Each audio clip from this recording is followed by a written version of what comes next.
മനുഷ്യന്റെ തലയോട്ടി കണ്ടെത്തി. മൺട്രോത്തുരുത്ത് പേഴുംതുരുത്ത് ഇടച്ചാൽ പാലത്തിന് അടിഭാഗത്താണ് തലയോട്ടി കണ്ടെത്തിയത്. പോലീസ് മേൽനടപടികൾ സ്വീകരിച്ചു. മൺട്രോത്തുരുത്ത് പഞ്ചായത്തിലെ പേഴുംതുരുത്ത് ഇടച്ചാൽ പാലത്തിന് സമീപമാണ് കായൽ തീരത്തു നിന്നും തലയോട്ടി കണ്ടെത്തിയത്. മുൻ ഗ്രാമപഞ്ചായത്ത് അംഗം എസ് അഭിജിത്തും സുഹൃത്തുക്കളും പാലത്തിന് സമീപം നിൽക്കവെയാണ് തലയോട്ടിയോട് സാദൃശ്യമുള്ള ഭാഗം കണ്ടത്.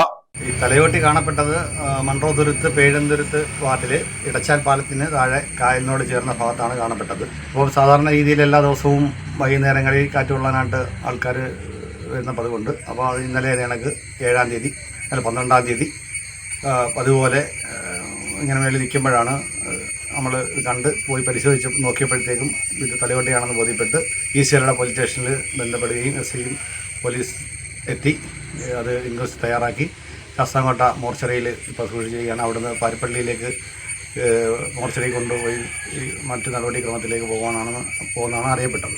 വിവരമറിയിച്ചതിന് പിന്നാലെ കിഴക്കേക്കല്ലട എസ്.ഐ അനന്തുമോഹന്റെ നേതൃത്വത്തിലുള്ള പോലീസ് സംഘം സ്ഥലത്തെത്തി സ്ഥിരീകരിച്ചു. ഇൻക്വസ്റ്റിന് ശേഷം തലയോട്ടി സ്റ്റേഷനിലേക്ക് മാറ്റി. കിഴക്കേക്കല്ലട പോലീസ് അന്വേഷണം ആരംഭിച്ചു. തലയോട്ടിയുടെ ഭാഗം തിരുവനന്തപുരത്തെ ഫോറൻസിക് വിഭാഗത്തിന് കൈമാറും. DNA പ്രൊഫൈലിംഗ് നടത്താനാണ് നീക്കം. പഴക്കവും പ്രായവും തിരിച്ചറിഞ്ഞാൽ മാത്രമേ മുമ്പ് കാണാതായ ആളുകളെ കേന്ദ്രീകരിച്ച് അന്വേഷണം വ്യാപിപ്പിക്കാൻ കഴിയൂ.